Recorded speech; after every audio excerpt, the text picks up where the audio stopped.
It was hard. The getting out of their way when they don't meet me, I think it was the hardest thing. There's plenty of students in the room that could help them, and they're working together. And me coming in and saying, "So here's the deal. So let me go over here. Let me just let them figure it out." Today I have Guro Josh Pryor from MKG Madison. Guro Josh has been an integral part in Affinity Martial Arts since before it was Affinity Martial Arts. He's always been there to help me. He's been a great friend, someone I could bounce ideas off of, as well as somebody who's taught me a great deal in regards to the MKG method of martial arts. Hello, Guro Josh. How are you? I'm doing good. I'm having a great day today. That's great, man. You got a big smile on your face. I'm so happy to have you here. Thank you for coming on the FormABLE Podcast. Thanks for having me. I'm glad to be here. It's That's about time. Yeah, I'm telling you, you are like on the top of my list, and three or four folks have actually recommended you Really? to me. Yes, Oh, yes. that's good to hear. Kind of now I'm on the spot, but that's nice to hear that. Cool, awesome. You're not on the spot at all, man. Not on the spot at all. So one of the things I wanted to talk to you a little bit about and is being a seminar trained instructor, right? In some ways, sometimes we get maybe it doesn't seem as if we're, how should I say this? Many people will bring up, how is it that I could call Guro Dan my instructor when he's in Los Angeles and I'm in Wisconsin? And my only answer I've ever given to that is, well, I remember one time where he called me one of his instructors, and I know I wasn't teaching him anything. So that could only mean that he thought of me as one of his students, Right. and that was a basic answer. How could you tell us a little bit about your martial arts journey in the seminar circuit and how you got started and all that good stuff? Yeah. So I mean, a good part of my martial arts history is seminar taught. I did have a little bit of background. The first part of my career, as you say, um, but it was local with one guy in a Mm-hmm. garage, and got me started kind of. Well, I guess if you go back, I was like 7 and I did karate like most people did. And they Mm-hmm. wanted me to break a board. I didn't want to. I don't know why. I still don't know why to this day. So I cried and I quit and played t-ball or instead. Yeah. I always really wanted to do martial arts, but I didn't get back to it until I was like 22 when I met um, the gentleman that really got me into JKD and stuff. So, in a garage, in backyards, just kind of hanging out like you and I would be training, but he was teaching me because I didn't know anything. Mm-hmm. Got me connected with a group called North Madison Martial Arts Group that trained with occasionally, and it was a kind of a mix between Taekwondo and JKD. Um, but anyway, so I went through and ended up with a guy named Mike Vaughn Mm-hmm.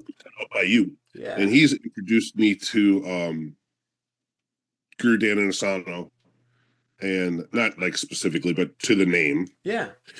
and we went up to do a seminar. My first seminar was an instructor seminar at this place called Minnesota Kali Group. Oh, I've heard of that place. Right. And it was an instructor seminar, and I was helping him with his school and teaching and helping him with his kid program. So I just thought it was a uh Guru Asano seminar or a instructor seminar and then a Mm-hmm. Guru Asano seminar afterwards. It was my first time. Well, come to find out, it was an MKG instructor seminar, and I really didn't have any reason to be there. So Hmm. it was because I didn't know anything about MKG. I didn't know anything about that. I did just found out for the first time. We just thought it was a martial arts instructors conference kind of thing. Mm-hmm. And we thought we'd go do it and then go see Guru Dan right afterwards. Well, Guru Dan was sick. So one of the few times that Guru Dan has said he was going to be somewhere and hasn't been able to make it. Mm-hmm. So Rick Fay, my instructor, taught the whole time, 5 days. So I got indoctrinated at MKG by a fire hose, being somewhere I wasn't supposed to be, really, and then having Guru Dan have to back out because I think he had pneumonia at the time, Mm. and Rick just taught. So that was my first experience learning stuff for the seminar. I was by fire hose. So I understand where there's a little, some people kind of look down at seminar taught people. Yep. They kind of maybe in their eyes there's a little lack of credibility because you're not training with them every day. Mm-hmm. And in some ways I kind of get it, but in Asano family and the MKG family, it's always been told to us to go your own way, make this art your own way. And I think it's hard to do that when you train with the same people, Yes. when you're a student and it's you do your 3 classes or 5 classes a week or whatever you're doing, and you're just doing what you're told. So I think being seminar taught, although you don't get the hands-on all the time, it makes you dig in deeper because it's not being spoon-fed to you. Yes. So in some ways, I think you're more credible because you have to do more work Yeah. to understand the stuff on your own without having somebody, just keep going to your normal classes. Mm-hmm. So although I understand what they're saying, I think if you look at it the other way, seminar taught students, especially ones that kind of are instructed in the instructor programs, have a lot on their shoulders to do when they don't see their instructors. They have to train hard. So when they do see their instructors, they can prove that they know what they're doing. Yeah, brother. So, I get it. I get what they're saying. Me But too. also, if you look at it from that side, no, we got a lot of work to do because we can't show up at one seminar and not do anything between that and the next one, and then show up and say, well, yeah, you have to work hard. You have to really prove yourself. Now, there's a lot of room for mistakes, but also there's a lot of room for growth and trying to figure it out. Those things are almost like exactly the same, right? I mean, I've Yeah. learned a lot more from maybe not teaching the best classes and progressing than I have by being able to go to somebody and ask and get a quote unquote gospel truth answer. Right. Yeah, I think you figure out more about yourself and about how you interact with the art, mentally and physically, Mm-hmm. when you have to do it on your own. When you have to kind of just take your notes and pour through them and try to. Back in the day when I was doing it, it was just past. No, I did have a few VHS, but it was mostly DVDs at the time. But I had, a bunch of VHS, so I'd take notes and, I write them and don't know what the heck I wrote because I can barely read it. Me and you And both. then go over try to scrub through your VHS tapes or your DVDs that you have and try to cross-reference the information and hope that you're getting it right. Mm-hmm. So there's a lot of there's a lot of dedicated work you have to do on your own to live up to the expectations that you think that your instructor has for you when you're not there every day. Yeah, absolutely. And the one thing Guru Rick talks about a lot is if we do go back in and put in the work, many times we have maybe even a better understanding than someone who can just go right up to that person, ask a question, get an answer, and now they have an answer they don't have to find. Right. That's true. Yeah, that's kind of so if we kind of compare it to current society a little bit, it's we all have the internet and we can find out the answers in seconds, right? Yes.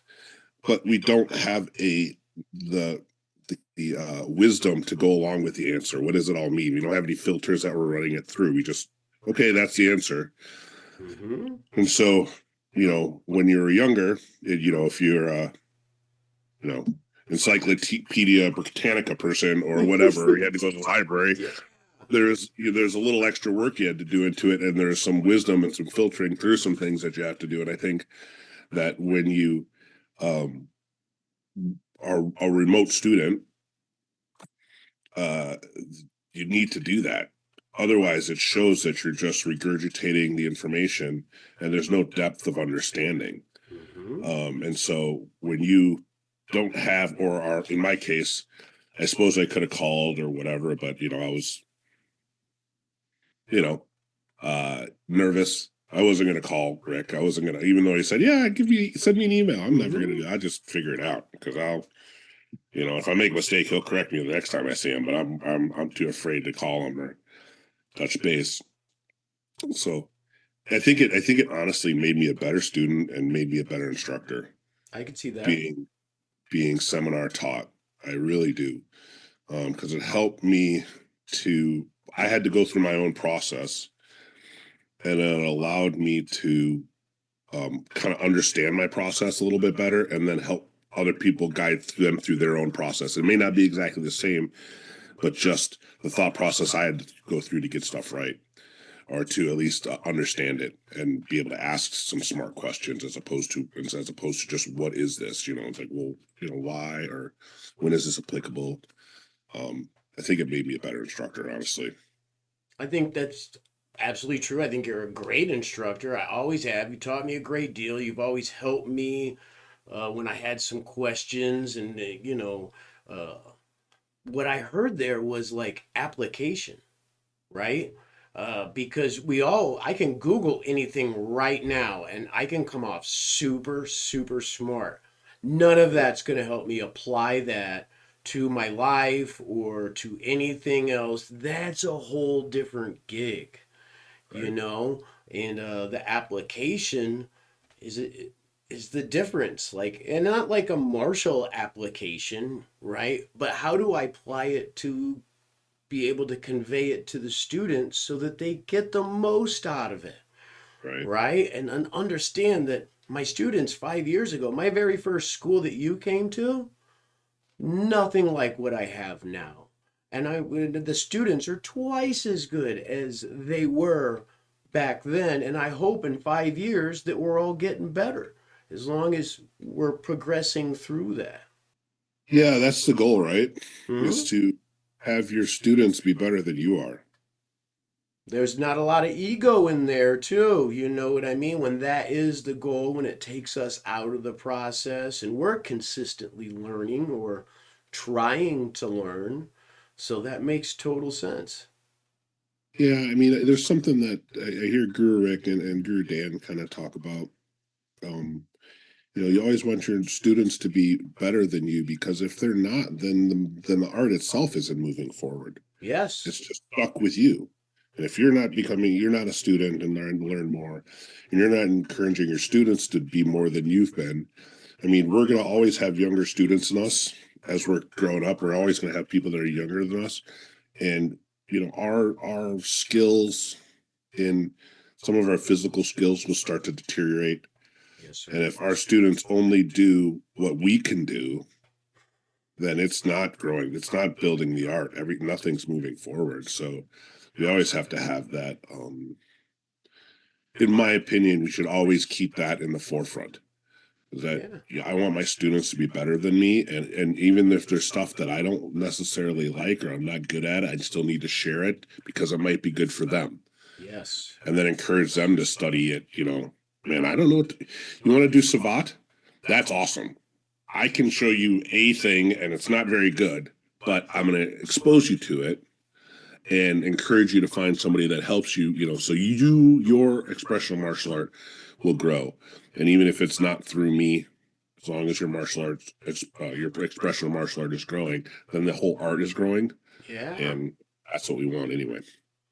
And So, that's kind of hard too. I mean, when we are in a business at the same time, right? I mean, that is what it is, right? And to have the kind of wherewithal to send people someplace else, or bring, like in my case, I'm really fortunate that you'll come to my school.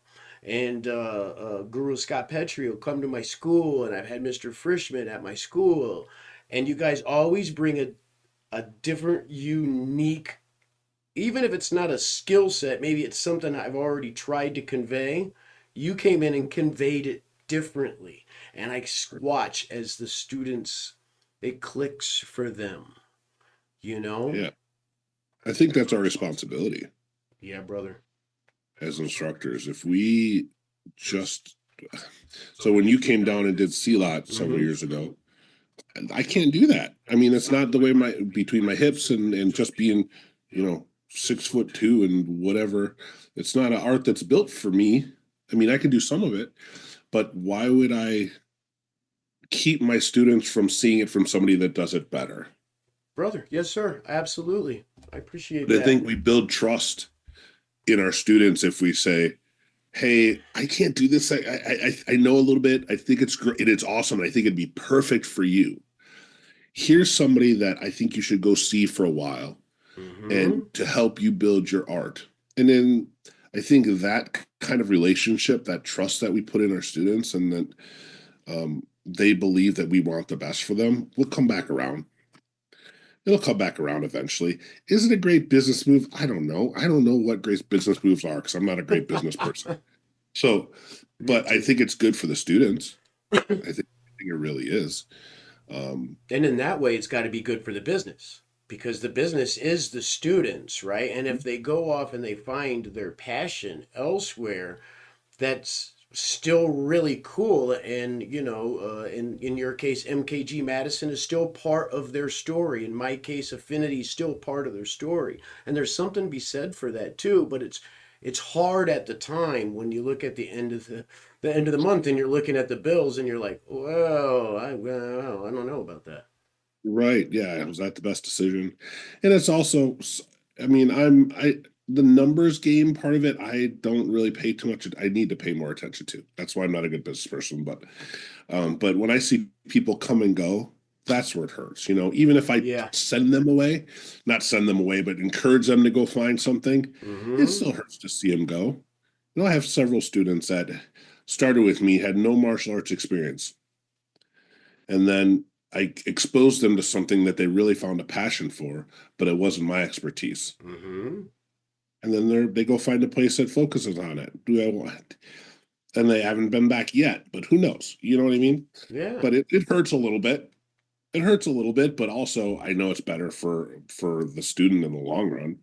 And if I'm not here for the students, I shouldn't be here. Amen. Absolutely. And Yeah. it hurts because I mean we do end up caring for our students, and I remember like 2 years ago during summer camp where Guru Rick talked about how an instructor gives a little bit of themselves, and I was fortunate enough to have like 6 or 7 students with me at that point, and they really took that to heart. That was something that, you know, things were a little bit different at Affinity afterwards. And not they were never bad, and there was nothing whatever that was, but that was an understanding, that he gave them, and that is what we do. Yeah, I think that's true. And I think that's one of the good things about exposing them to other people because we can't say that to them. Yep. I don't know if I could say that to my students. Like, do you know how much of myself I give to you Uh, every night? That sounds, it's we just, probably shouldn't say that. you probably shouldn't say it, right? But it's true. If I leave my classes at night, I'm exhausted. I'm tired. Mhm. I didn't train necessarily. I taught, but I'm still exhausted. Yeah. And that's something that I learned that I heard either I heard Grudan say or a story that Rick told that was relayed to him from Grudan. Mm-hmm. Rick, you should be exhausted when you're done teaching at night. Mm. You're giving everything that you have. And Rick has told stories of when Grudan comes to seminars in Minneapolis. And after the seminar, they would get in the car and take him back to his hotel, and he'd be asleep before they hit the corner. Of Yeah. course, he's getting up there a little bit, but still, that just means he gave all he had, and he needed a rest. He needed to recharge. Absolutely. So I've taken that to heart, and so if I leave and I'm still got a pep in my step, that means I didn't give my students as much as they deserve. So Ooh, I really like that. Sometimes I leave and I'm supercharged. And Yeah. sometimes I leave and I'm emotionally exhausted, and Well, I mean, there's difference. You could be excited mm-hmm. about, had a great night and be excited. But when you sit down and you still got like a bunch of, I got energy to go, I feel like then maybe, we could have, if I feel like that, I feel like I could have given them more. Or maybe I kind of sandbagged it a little bit today or something. And everybody has days like that, but Mm-hmm. it's not what you want to be. You want to be the guy that, as soon as everybody walks out the door and the show's over, you just sit in your chair and slump down. That Yes. was a good day, but I'm exhausted. Mm-hmm. I need some food. I need a drink. I need beer, whatever. I need to just hang out and just be for a minute because I'm tired. Yeah. And I mean, sometimes we do train with our students a little bit, right? And that's a piece of that. But when we're giving so much from here, I think that's what you're talking about, if I hear correctly. Yeah, it's just a, yeah. I mean, physically, I just, emotionally, I gave everything that I had. Yeah. Yeah, I don't, as far as training with my students, that's not something I do in regular classes generally. Mm-hmm. I feel like I can't pay attention to everybody because Yeah. I'm focusing on what I'm supposed to be doing. So Mm-hmm. I'm rarely like physically like, oh man, I've done a big workout, but man, emotionally, I'm pretty spent by the time the night's done. It's a It's, beautiful again, thing. I feel like if that's the case, then I did my job for the day. That's a good feeling. Yeah. That's a good feeling that you left it all out there. Right. And I remember for a while felt that it was my duty to be a part of the class so that I could show them how it was done. Kind of egotistical. Uh, and there's a time where we're supposed to put pedal to the metal and have that ability. Right. Uh, but I feel like for myself, I was making it a little bit more about me then, and now more about them, right? And Yeah. that's important. And I think that's all through growth. I Yeah, mean, we all gone through stages where you got to feel like you got to prove yourself yeah. to the students, to, yourself, Mm-hmm. to that you can be on, that you could be on spot when you need to be. And obviously that sometimes pops up when it's in my wheelhouse of something I really enjoy and I really feel like I gotta make a point about it. But I think what students appreciate more is, yeah, demonstrate it once, give it a little bit once, so they know what Mm-hmm. it could look like, and then guide them through their process to get to that point or whatever it looks like for them. But if we do it, I guess in my opinion, if I try to make it, I really push and show them how it's supposed to be done, then they're going to try to look like me. Mm.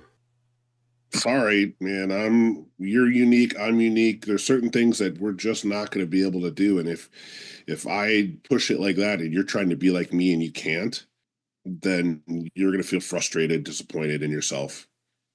So I Yeah. don't think that as an instructor, that's what we're supposed to do. I think what we're supposed to do is demonstrate what it can look like, walk them through their process and walk them through the process of what I do, and then kind of be there to help them guide them through their process. But it has to be their process. They have to walk through that thing themselves and figure it out. Just even physically, just I've had both my hips resurfaced. I've some people have knee problems, some people have back problems, so it's not going to look the same. Some people are super flexible, some people aren't, Mm-hmm. some people are, whatever. There's all kinds of things. So you're to expect us to look the same, and for me to put it on and expect them to look like me is it's not realistic. It's not Mm-hmm. fair, and it could be detrimental to their growth eventually. Because well, it doesn't look like Josh's. It's not supposed to look like me. It's supposed to look like you. And I'm that's just giving you the tools for you to figure out what that looks like. what I heard there too was like application of the art, right? It's going to look different when you apply it as opposed to when I apply it, when other people apply it. One of the things I've really enjoyed about uh, hanging out with you, I'll never forget. Well, I kind of forgot where we were. but there was a time when we were all sitting at a table and somebody was talking about self-defense and the application. And it was the conversation was, I don't know, I didn't like it. It was just like, I don't know, it was just going a different direction than I really liked. And somebody asked you, and you literally looked over and you said, well, 6'2", over 250 pounds, resting bitch face. I don't really have that problem. And it was so funny, though, because I felt like it was getting negative, and you just shot it all down by saying, you know what I mean? And in that way, that's what I hear with the application process. You know, everybody's going to apply it looking differently. You Right. know, you can show a 4 foot uh, five woman how to defend herself, but it's not going to look like the way that you do it. It can't. It can't. No, it just can't. It's not appropriate to say that it's going to look, that's why, when we talk about self-defense or, well, I get this, and I mean, you probably do too. And I share a lot of martial arts instructors. Will that work in the real world?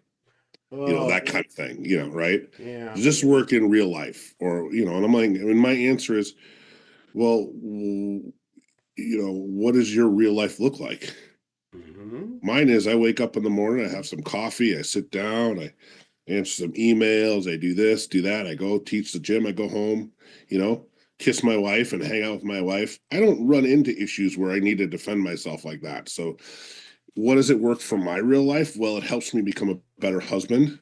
Mm, That's real life. It helps me become a better instructor, that's helps real me life. become a better person just to the people around me, gives me confidence so I can walk down the street and just keep my head up. I'm not looking for any kind of a fight. I'm not looking for anything. So it works for me in my real world, Hmm. and I would say a good majority, I'm not going to put a number on it because then somebody's going to be like, well, that's not the actual thing. Anyway. Yeah, But Google. I would say a good majority of the people that we train and in the world, I would say have a similar real life as I do. Yeah. Get up, have breakfast, kiss your family, go to work, work out a little bit in the evening, come back, have dinner, hang out, watch TV, kiss your kids, play with your kids, to help them with their homework, whatever, and then go to bed and do it all over again. Hmm.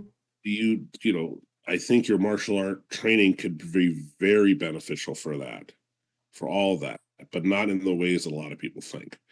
So the real world thing kind of drives me bonkers, but it's very easy to kind of point out. It's like if you're in that kind of a situation, if your real world is you're getting in fights every day, I think there's other things that we can discuss to maybe help avoid that.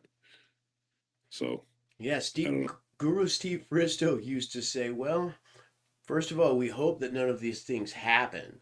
Right. And second of all, like, we're kind of a technology based species. So somebody had to make it work pretty consistently for it still to be here, in 2025, right? So somebody had to. There's some efficiency that's there. Now, whether or not I'm going to apply that or it's going to fit my ideal situations, that's a completely different argument, right? Yeah. I would say that the reason that some things are still around is because they have benefit. Mm-hmm. And the benefit doesn't necessarily have to be in the actual combat application of anything. Yeah. So there's a reason that arts are still around is because they have benefit. People find benefit in them. And that could be like we talked about, could be help relieve stress. It could be, whatever. I mean, we look at some traditional martial arts stuff and maybe you look at it from the outside. Again, we all look at each other's arts and have our thoughts about them and all that kind of stuff. And you're like, I don't know how applicable that would be. Yes. Doesn't matter. Mm-mm. Ask how beneficial is it to the person doing it. Mm-hmm.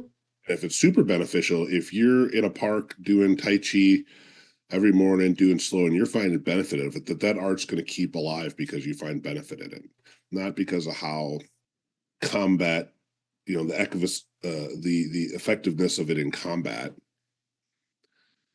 Yeah, I mean, sure, that's part of it. Of course, it's part of it, Mm-hmm. but not for most people. No. Not for me. Shoot, man, I'm happy. I like to quote Kurt Cornwell, who's has Boombox Detroit. Yeah. Um, he says, "Man, I hope it's always just playing swords in our jammies." For real. Yeah, Yeah. I think it's great. I say that pretty often, when somebody comes up and so, and especially when it's like dagger work and stuff like that, where it can get a little bit more Scary. serious. Mm-hmm. But I'm like, man, I hope and pray that it's always just playing swords in our jammies, man. Yeah. That's what that's what I hope it is. So we'll see. Again, uh, our my goal for MKG and for my expression of martial arts is to um show people the benefits of martial arts outside of the combat. I mean, of course, it's martial. That's the combat part of it, but it's Mm-hmm. also art. And art means anything and everything to depending on the person you talk to. Expression. Hmm. That's it. That's it. It's a completely honest expression of yourself. Your martial art is a completely honest expression of yourself. It's a very loose quote from Bruce Lee. I So like it. I like yeah. loose quotes because I don't remember everything all the way anyway. I don't. It's just one of those things. Uh, I was telling a story to a student the other day, in like a kind of philosophical Taoist way. I'm under the impression that when Joe Bruce taught, if you didn't get it, sometimes you moved on. And it wasn't to be like mean. And if you try to do that in a business setting, people will be like, whoa, whoa, whoa, I want to get this. But in all reality, today's not your day to get that. We Hey, stick around long enough, we're gonna come back on this revolving wheel. We will, and it'll make more sense when you're supposed to get it. yeah. There were so many times in my martial arts career where I was so frustrated with stuff. Like, why am I not getting this thing? And kind of like you said, it just wasn't my time. I was focusing on something, whatever it is, and I only had enough bandwidth for that one part of it. But there's three other parts of it that make it a whole. But I only had enough Yes. bandwidth. My little peanut brain can only handle this much. But then when I finally kind of got a handle on it, I could kind of start bringing in the second part of it. Like, oh, it's making more sense. I understand what that is now. But it takes time, Mm-hmm. and it's different for everybody. Sometimes it takes minutes. Sometimes it takes years. I mean, there's some things I'm not the fastest learner. I mean, if I get my hands on, I'm a more of a kinetic learner. Yes, I sir. can kind of find my way through it physically. But some people aren't like that. They have to see it over and over and over again, or they gotta um hear the same thing explained. And that's why we bring, coming back to this seminar taught thing, is that bringing other people into your life or into your martial arts training. Like, I try to bring people down. We've Mm-hmm. had you down, we bring Rick down every year. We have Sam down, we've had Jim down, we have all these different people down. It's because not because I don't necessarily think I can teach it. I think somebody could teach it better and maybe articulate it in a better way that a student could pick it up. Of course, they're better at a lot of things than I am, but also it's just a different voice to hear the same stuff. We had one of my students. He's teaching for me now. He'll remember if he hears this, he'll remember. But I'm not going to use his name because I don't know that I'm able to. Um, he was doing working for the hour test, right? And tie kicking, as easy as it makes some people make it look, it ain't easy. Mm-mm. So, I'm telling him, the old tie thing, turn your hip over thing, turn your hip over. And he's like getting it and doing it and working on it. And then I had another friend from Minneapolis come down and visit us for a weekend. And they were training together. And he said one little thing different. And then he comes back around, my student says, "Hey, Josh, I figured this out." And I'm like, "What?" He's like, "Oh, my kick. I'm like, I'm supposed to turn my hip over. You son of a, I've been doing that for 6 months. And that was one of my checks in my ego where like, it doesn't matter where it comes from. I had to kind of like, that was a big formable moment for me. Yeah. That was like, I got to kind of check myself because it doesn't matter where it came from. If it came from this guy that just popped in for 2 days and said one thing that get him to do the thing and feel better about his art, that's what it's about. Yeah. But I was my ego was shooting out. I'm like, I've been telling, have you not been listening to me? Am I just blowing air? What do I told you the Yes. exact same thing, but it wasn't the exact same thing, or it wasn't the time. Yeah. It could have been, I could have been the exact same wording, but it wasn't the time. And then Scott comes in and says it with a different intonation, maybe the same words. I don't know exactly what was said, but he was so excited that he finally got it. That's the important part. Mm-hmm. And then, my buddy Scott, he likes to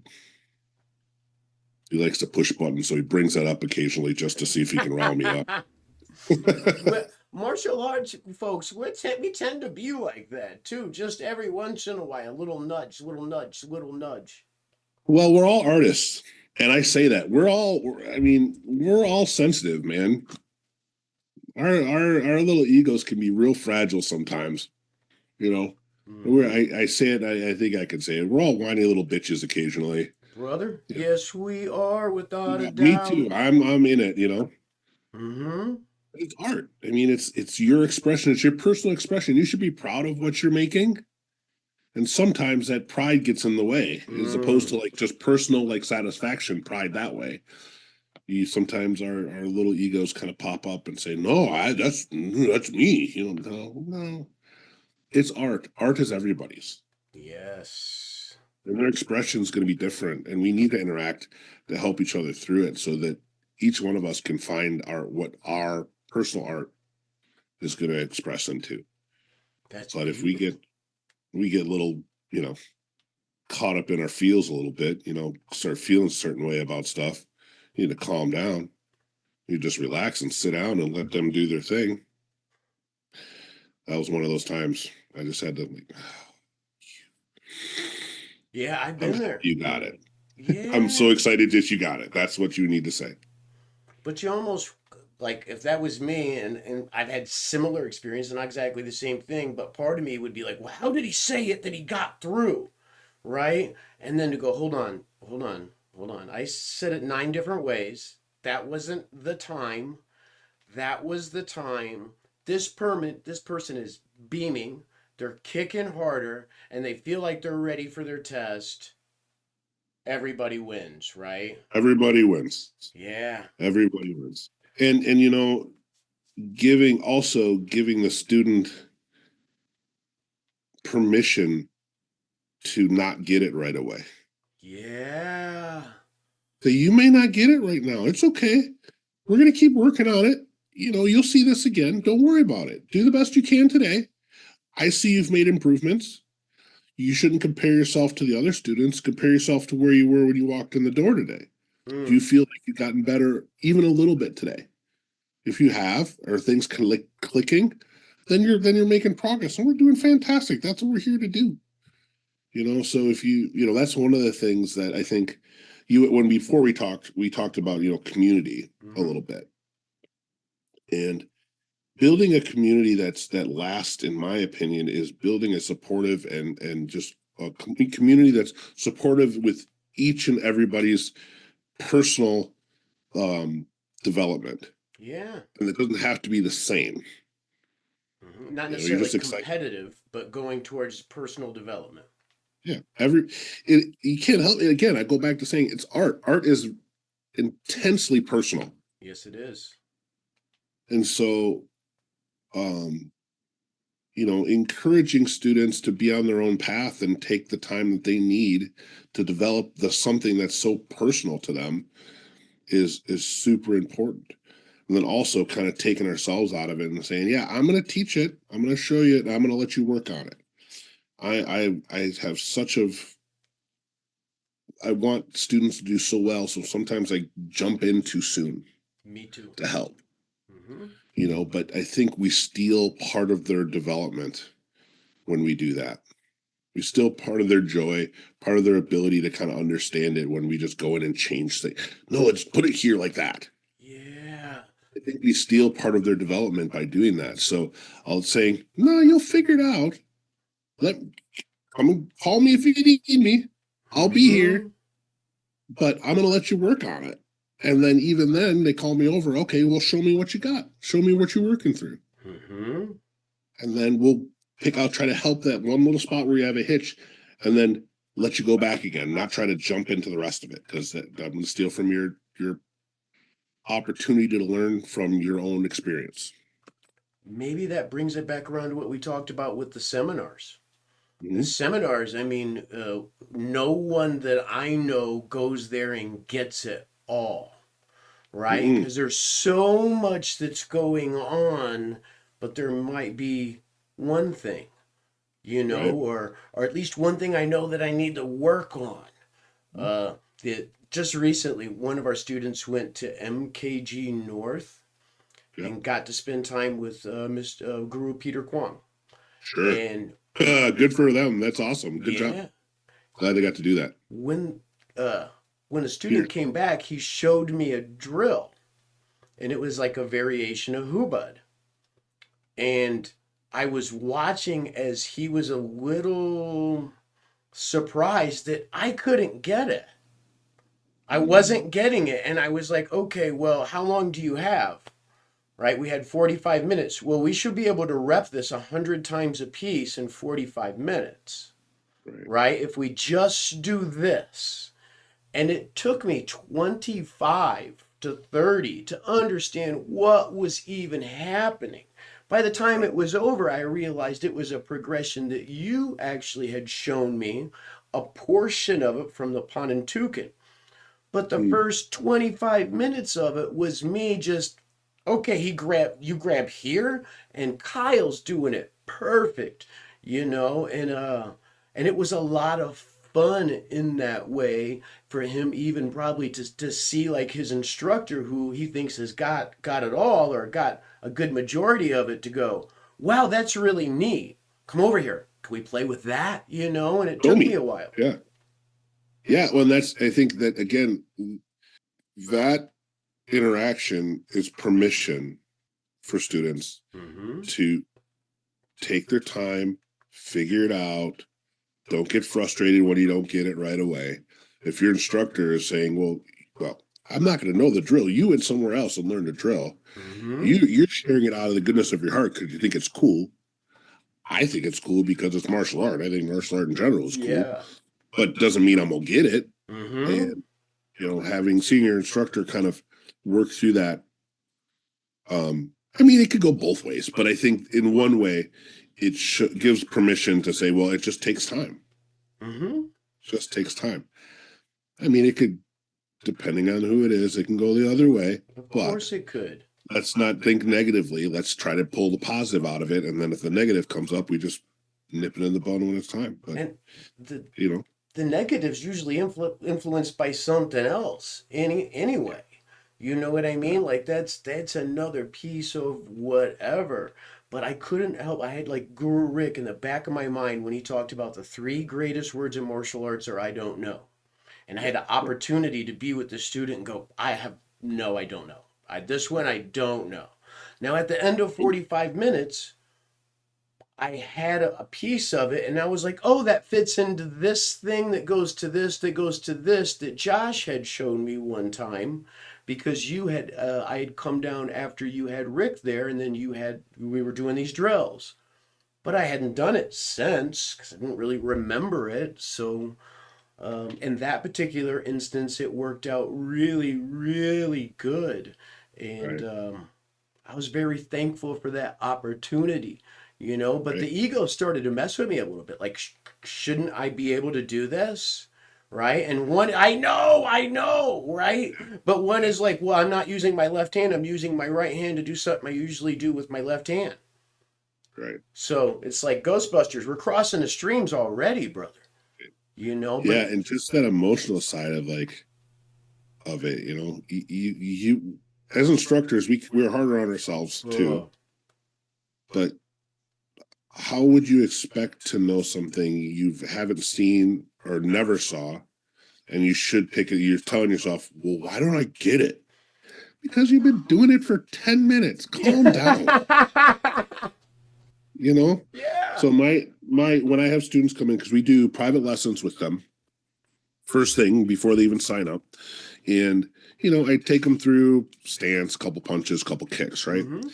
And they kind of get to a point where they're feeling good, and then they make a mistake and they get down on themselves pretty often.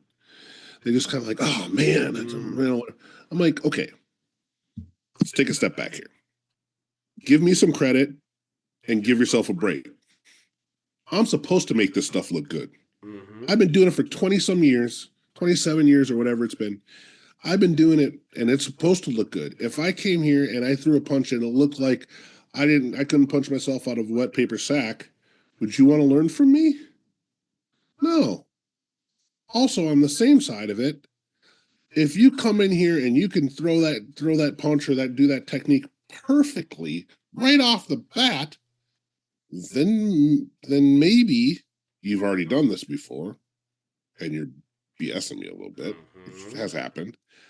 Or you're just a good listener and you're working through, but don't expect that to happen all the time. Give me a little bit of credit, man. I gotta make it. I'm supposed to make it look good. Yeah. And you're supposed to work on it. Give yourself a little bit of a break. You've thrown 3 punches. Of course it's not perfect. But are you using the correct hand? Are you trying at your best to follow the directions I'm giving you? Mm-hmm. That's all that really matters right now. Don't get down on yourself. Don't be hard. And as instructors, the same way. If you haven't seen a drill, like I just got back from Francis Fong over the weekend Mm. up in Minneapolis for that, and that's mind blowing. Yes. Things you think you know, and all of a sudden you get in there and you're like, oh crap, I don't know this at all. Very easy for me to get down on myself. But it was also like, well, no, this is different. And Sifu Fong's been doing this for over 50 years. Yes. This thing for 50 years. I got to give myself a break. I got some work to do, Mm-hmm. but I get to do the work. It's not work anymore. Now I get to practice. I get to learn. So anyway, that's how I kind of address those things with students. If you don't get it right the first time, no problem. Cool. Actually, that's good. That means you have something to work on. And it Yeah. shouldn't be work anymore. It should just be practice. It's fun. If you really enjoy something, putting extra time and effort into it shouldn't be work. It should be practice and should be fun. Mm-hmm. I I mean, it's the agree. same thing. You're doing the same thing, but it's just how your mind looks at it. Work's a 4 letter word, right? Nobody wants to.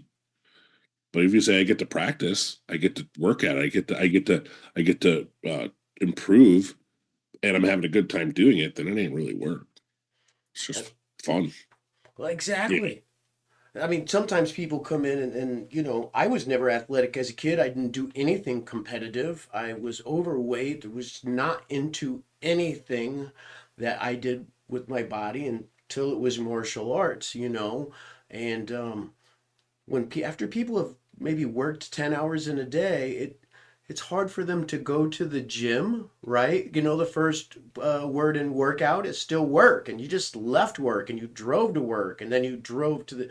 But if you get to do cool stuff, or as Guru Kurt says, in your pajamas, what was the quote? I'm sorry. Oh, play swords in your jammies. Yeah. Yeah, play Yeah. swords in your jammies, right? Then Yeah. all of a sudden, the excitement that I'm going to get to do cool stuff can Yeah. get me there. And before long, wow, I got a good sweat going on. I'm feeling good, right? I think Yeah. that's such a piece of this. It's the biggest piece, honestly. Mm, So in our school, we have like try to boil some things down to benefits. We have 6 C's are benefits, mm-hmm. and we talk about physical benefits, so coordination and conditioning. Those are good things, right? Yeah. Those are good benefits. but you have mental benefits or emotional benefits. You have, confidence Yes. and cognitive development. So it helps your brain. Then there's community. So some people just do martial arts because they want to be around other people, And that's okay. and that's okay. And then combative is the last seat, but that's like, here's all these things, and then combat's way down here, because like going back to what we talked about before, my regular days, my real life doesn't involve me needing to punch anybody in the face or whatever. I don't need to. Well, I guess at class it does. My regular day, but I mean, Just another day at the office, sir. how many people could say they have a job where they get to punch people in the face and they smile about it? I think everybody probably has somebody at work they want to punch in the face. So I think that's, Yeah, but you don't get to. you don't get to. That's true. That's Right. true. Right. So yeah, I don't know. So that's the week we kind of look at. There's so many benefits, and like Guru Rick said, everybody comes to martial art with their own view, with their own reasoning, and they're all equally, excuse me, they're all equally valid. Some people want to compete. hmm That's valid. Absolutely. Some people just want community, just want to be around like-minded people. That's valid. Some people Very. just want to work out. That's valid. And there's nothing more or less valid to any of them because it's personal. It's what it is to them. Why are hmm they there? That's one of the things I ask when we have people come in. Well, why do you want to do martial arts? What's bringing you in to do this thing? Mm. And kind of like in a weird way, joking way, but also like, I need to get it out of you, at least what you think you want, Yes. and then I can guide you through that and say, okay, well then, when they're training, I don't focus on the other stuff. If I'm coming in to get a good workout, I'm going to make sure you're not hurting yourself, not hurting anybody else, and you're using your right leg, your correct leg, or your correct hand to do the technique. hmm That's it. And you're sweating. You're feeling good. That's my job. I'm not going to sit there and get in the details with you because you don't want that. Or at least that's what you hmm said you don't want. And then there's people that are like, oh man, I love the art side of it, man. Filipino martial art culture is so cool to me. All right, well, then we'll talk about history and we'll get into some of the details and why things are important. And I'm not going to push you until you throw up. That's not what you're here for. hmm And then the competitors, uh, at our school, that's not a big portion of our school. Us either. But yeah. And if I feel like that's what they really want to do, that's an indicator for me to send them to some place that will take care of them and help them reach their goals better. Yes.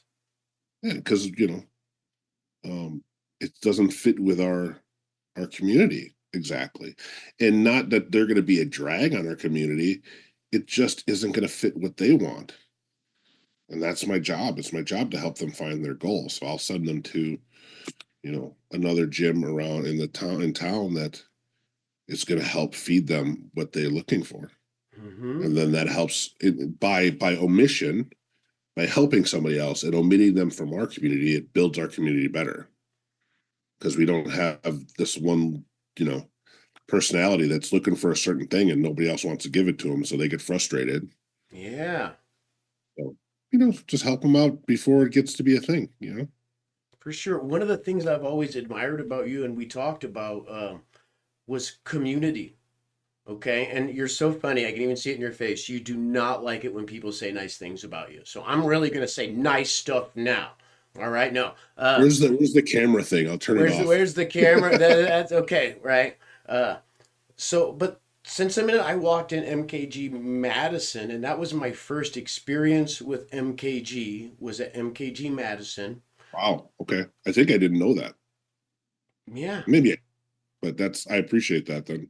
Well, I might have been to one seminar with Guru with a friend for 2 days. Okay, might have, and I don't even honestly. I'd have to look. I think the first time I walked in at MKG, it was your school, and I always thought that, man, this is what I want because the sense of community was there, and although people might be looking for something different, they were clearly all on the same team, you know? Now, Yeah. I'd almost hesitate to ask because you're very humble. Uh, how did you go about developing or fostering that community that you have at MKG Madison? Well, I think when I decided to have my own school, Mm-hmm. before that, I was teaching for somebody else at a different school, and it was a competitive school. It was so a little different energy, Mm-hmm. a lot of testosterone, a lot of energy in there, Yep. and I enjoyed it at the time. But then I went up to Minneapolis on the thing we are talking about, that Guro Dan and that um, uh, seminar, or that conference that I wasn't really supposed to be at. And the vibe that I got in that room was everybody got along. Everybody was giggling and giving each other, jabbing each other and having a good time. And I could tell that people thought differently about stuff, because you can't have a room of 80 people and everybody have the same ideas. But the fact that there's 80 people in the room and the general vibe is, man, this is cool, Yeah. right? This is Mm-hmm. just awesome, right? And everybody's a little different. And then me coming in and not really belonging there for whatever, and everybody still accepted me, and I was excited about it. And it's like, oh, who are you? Well, welcome, come on in, Mm-hmm. and then, and I was kind of I don't want to say ego, but yeah, I probably should, but it was more like I was just really excited to be there. So I was just spouting off at the mouth a little bit, not like negative stuff, but just like, yeah, this is great. Just really loud and kind of irritating, kind of like a excited puppy, just I've been barking there. all the time, going after it. And they're just all just very kind. Looking back, it was kind of like, what you do with a baby, with an excited puppy. Just pat him on the head and kind of push him down and just, yeah, good job, good buddy. Yeah, just calm Yeah. down. You want a Good, treat? good. Yeah, just calm down. And I was and looking back at it, I really appreciate it because it made me feel welcome. That I wasn't stifled, but I also was kind of realizing that my little spot here in Madison, where there isn't a lot of JKD and Collie, there Mm-hmm. wasn't, and I felt like a bigger fish in a small pond. Go up there and just kind of looking around, like walk in, like still having that kind of swagger, not in a negative, maybe in a negative way, I don't know, but I just had a little bit of that swagger, Been there. and then having everybody just like, no, it's okay, just calm down. I'm glad you're excited, but you learn to read the room, bro. Just and so and nobody said anything like that to me, but it was felt, and especially as I look back. Now, building that, what really got me going is I came back 3 months later just to train, just on a weekend or a week, just out of the blue, nothing going on, Mm-hmm. because I really enjoyed the vibe. And Diana Rathborn was at the front desk at the time, and she remembered my name out of what, 80 people. She's like, "Hey, Josh, welcome back." I'm like, why do you remember my name? And so it made me feel good. Now, when I had the opportunity to start my own gym after my other gig kind of came to an end, Mm-hmm. that was always in my head. How I felt when I went up there, how everybody felt made me feel welcome, even though I was kind of yappy and the yappy little dog that's super excited to be there, or big dog or whatever. Um, and Diana remembered my name. And so, a couple of things that made me feel really good. And Yeah. I'm a people person. I'm a extrovert. I interact with people. Mm-hmm. That's where I get my energy from. And having that be the example when they Mm-hmm. didn't even know me is the kind of example I wanted to be. And then also when I started my gym, it was an MKG school. So I didn't know any better. So I just wanted to match the vibes. Yeah. I don't know what the heck I'm doing. I just wanted to match the vibes. Over the years, that's become such a big part of the school. Is just the community. We have Mm-hmm. so many different people from different. We're not a big school right now, but we have so many people from so many different backgrounds: men, women, different racial makeups, different sexual orientations, and gender, and all Mm-hmm. the thing. And the cool thing is, we all get on the mat and we swing sticks and we smile and we kick pads and we hang out afterwards and talk, you know. And it's all these different people and then they go home and they want to come back again. So just making people, what I focus on is making people feel welcome. I work really hard at remembering people's names, Yeah. work really hard at trying to remember what their goals were when they first came in, Mm-hmm. giving them room to be themselves, to, you know, as long as it's not disrupting everybody else, Yep. um, giving them space to develop in whatever timeline they see is best for them, and just being there as an instructor when they need a hand, and doing my best to get out of their way when they don't. Oh, yeah. I like that answer, Josh. That makes so much sense. It was hard. The getting out of their way when they don't meet me, I think it was the hardest thing. Because there's plenty of students in the room that could help them, and they're working together. And me coming in and saying, "So here's the deal. So let me go over here. Let me just let them figure it out." And then Yeah. me just stand off to the side. One of the biggest things when we have hand drums at the gym. That's what I do. When I feel like I want to get involved in stuff, I just turn off the music and start playing my drum and stand in the corner so I don't go messing with people. Because I Oh, think because I think it's good for people to, for me, just get out of the way and let them do their thing. And they feel like they're able to. They're not mm-hmm. necessarily being watched all the time. And if they are, because some people get self-conscious, like, well, why are you looking at me? Darling, that's my job. Yeah. Mm-hmm. I'm rooting for you at the same time, I promise, you Yeah, know. my job is to you come here to learn from me, and if I just turn my back and don't watch you, I'm not doing my job. My job is to watch you to help you do your job. Mm-hmm. Now, if you feel self-conscious about it, I'll try not to do it so obviously, but no, it's still going to happen because I'm trying to help you. Yeah. But I'm going to stay over here, play my drum, pretend to look at my phone, pretend to go to the bathroom, whatever, I don't know, just so you guys have room to work. That's funny how that I got that. I think I got that from Rick. I'm pretty sure I did, because there's times when I was in his class, he'd be gone for 10 minutes. And I'm just, where did he go? Mm-hmm. But during that time, I'm just getting more reps, and I'm learning more and figuring myself out. Yeah. So we think here at the gym, community is, God, maybe the biggest part of it. I I could see think, that. if you have a really good, supportive community, people want to be there and they Mm-hmm. want to keep coming. So I think that's, as far as business goes, I think that's a thing that we could focus on. Obviously, curriculum is important, Mm-hmm.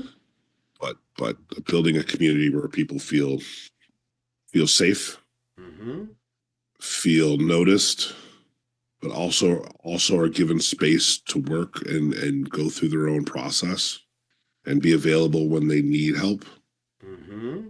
and then let them be when they don't, and then just hang out and talk about other stuff. That's what Rick talked about, Sifu Larry Hartzell. And after he would teach seminars, he didn't want to talk about martial arts anymore. Really? Sifu didn't want to talk about martial. Sifu Hartzell didn't want to talk about it. When he was done, he was done. Mm-hmm. And so it gave Rick, and through him sharing those stories, it's okay to just talk about other stuff when gym time is done, and get to know each other. Just be a part of each other's lives. Everybody knows about my granddaughter. I'm Yeah. sorry, everybody knows about my granddaughter. So, um, and bringing people into your lives, or sharing their lives outside of martial arts with people, makes them feel part of a bigger part of a community. So What I heard was, in a lot of, and well, I also part of a yoga community, and they talk about holding space for people, right? okay.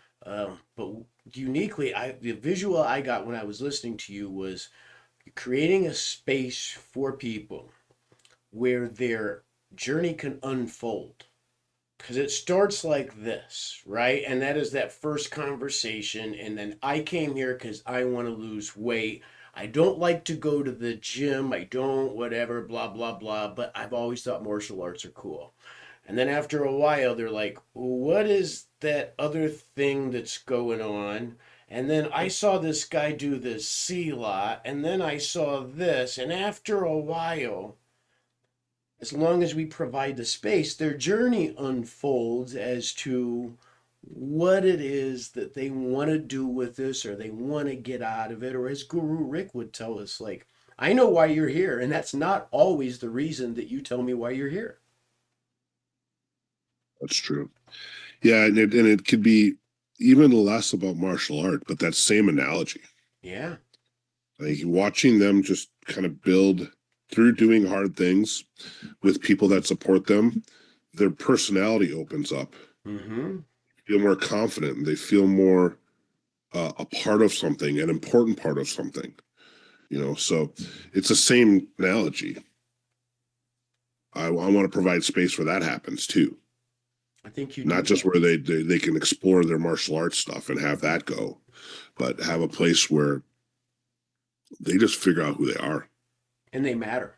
They matter Yeah. in that space right there, you know. They're I mean, I'm kind of not down with all the buzzwords that people use, but I understand the feeling of it. Like I Mm-hmm. say, I see you, that kind of thing. I'm kind of, I'm old.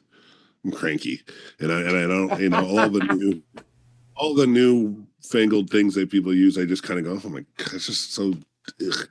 But the idea of having knowing that you matter, that you're noticed, and even more when you're not there, that people notice, Mm-hmm.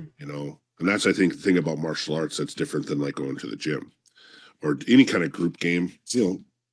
Uh, you're noticed when you're not there, and you're missed, Yeah.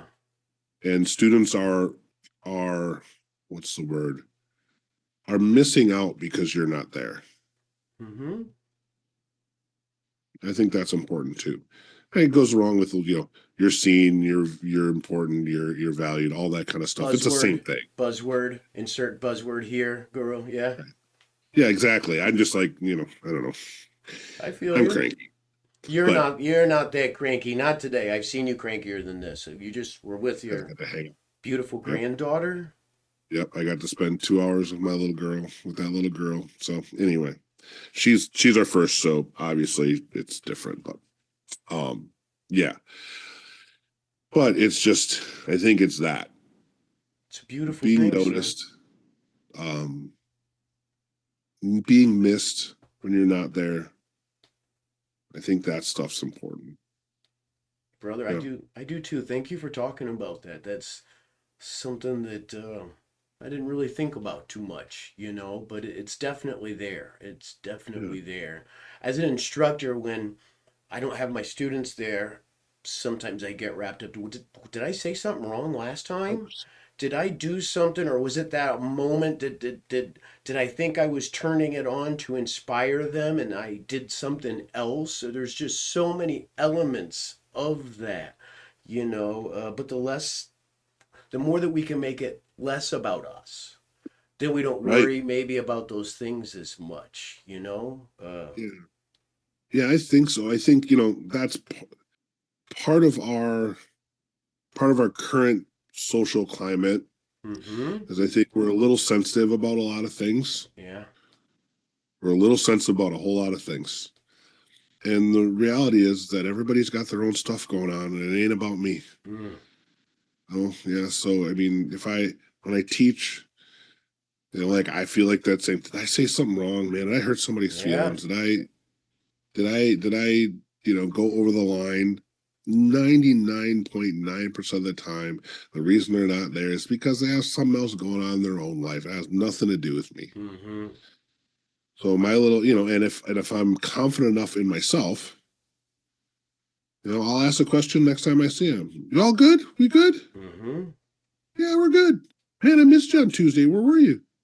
Oh man, I had to stay at work, man. It sucked. And you're like, yeah, okay, yeah. It wasn't anything I said. It was just something going on in their own life that, you know, it's not about me. It's not Yeah. always about me. And oh, That's hard. You know, I've been hyper fixated and I've said something to a student and I have boiled it down to what I did wrong or didn't do right or whatever that is, just to have them go, I want a vacation, man. Yeah, yeah. Right? And so, like, oh, Or I just yeah. don't know what that. I have no idea what you're talking about. Yep, pretty much. Not at all. Like, that was the least thing, you know, but we do that, I think, because we do care. Yeah. And No. in some ways, we maybe care almost too much in some ways, if that could be said. Yeah, I mean, you gotta. It's all putting everything in its proper perspective. Mm-hmm. You know, we're important to people's lives when they're in the gym. You know, that's Yeah. when we're most important to them, right? Mm-hmm. They walk out the door. They got others. They got other stuff going on. They got family. They got kids. They got work. They got loved ones that are sick. Got people having babies. You got vacations. You got all kinds of positive and negative things. But when we're in the gym, yeah, they've taken time out of their day to do something fun and allow you to guide them through it. And so they value your opinion. They value who you are during that time. Now, do I, text all my students back and forth all week? No. All week long? No. Doesn't mean they don't like me. Doesn't mean I don't like Mm-hmm. them. This means I got stuff to do. You got stuff to do. I'll see you on Tuesday, Yeah. right? Or Mm-hmm. whatever. And but if there is, like, I've had conversation with you, you and I have had different conversations back and forth. I've had conversation with other people because we're, like I said, we're all a little sensitive. Mm-hmm. We're all a little overly empathic sometimes, or we read into things, Yep. and wonder, well, did I, whatever. And I think we've all consoled each other at one point or another, like, nah, man, you're good, dude. Just Mm-hmm. I had a day, or man, is this instructor mad at me? Because we're afraid to talk to him about it. No, bro, he just had got stuff to do. He just you didn't say anything wrong. You didn't do anything, or Yeah. sometimes we send in our paperwork, Yeah. and it Mm-hmm. takes a little while for it to get back to us. Mm-hmm. And we're thinking, oh, did I do something wrong? Did I say something wrong? Did I hurt somebody's? Yes. Did I put my foot in my mouth at some point? Again. Again, right? Mm-hmm. No, it's probably just sitting on the table, Yeah. just waiting with the rest of us, trying to figure it out. We've had conversations about that. Yeah, brother. I've had a lot of other, conversations with the same. I don't want to point it out what it is, but, Yeah, I with other understand. people in that same process Uh-huh. that are just like, did I do it right? Did I do it wrong? What did I do? You did what you're supposed to do to the best of your ability. Let it sit. If you have a question, be confident enough in yourself that you did the right thing to reach out and Mm-hmm. ask the question. You know, I feel like you and I have an issue or something. I have to be confident enough in me and in our relationship to say, "Hey, bro, did I mess up?" Yeah. And that's to do with your own confidence and you're in your heart knowing that you didn't mean to hurt anybody's feelings. Even if it did happen, it wasn't your intention. Mm-hmm. But if you did hurt somebody's feelings, you know it. Yeah. If you did it on purpose, you know it, and you're not having the same kind of concern, right? Yes, sir. So, you know, anyway, I don't know what got us on that thing, but We were it's just off on a tangent like we normally do. That's one of the things I've always appreciated about you and I's relationship is there were lots of times when I didn't have anybody else to talk to about this who was in the same spot. And right, when I met certain people, I mean, and it was me too. Sometimes my spokesperson met their spokesperson, and we sat there and never got beyond the surface level. But with you in the car going to seminars, 3, 4 hours in the car, sometimes right, I got just as much out of our conversation as I did maybe the seminar, right? When it comes to teaching or how to deal with students or anything like that. Guro Josh, do you yeah. have any advice, uh, something that our viewers could enact in their life relatively quickly that could help them in either their martial arts journey or their life? I know you kind of prepped me for that question before, and I think we hit it. Yeah. I think we did talk about it a little bit. Give yourself some space. Yeah. Give yourself some space and allow yourself to go through your process. Don't be in a hurry. Because slow, smooth. I tell this to my students: slow, smooth, and correct is better than fast, sloppy, and wrong all the time. Yeah. So if you are, whatever you're doing, whatever you're in a process of doing, give yourself space. Don't expect you to be somewhere where it's not feasible or to get to that space right now. Like I said, when I talk to my students, give me some credit, give yourself a break. You haven't been doing this long enough for whatever it is, work, being a parent. Man, I love little ones. And I have students now that are having kids, and I've had four. My youngest is 22 now, or will be 22.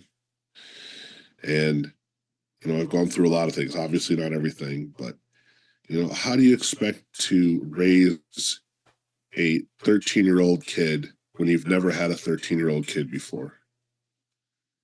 Give yourself some space. Give yourself some room. Take a deep breath. Work through it. Be honest. Do your best you can, and then don't expect more out of yourself that is possible.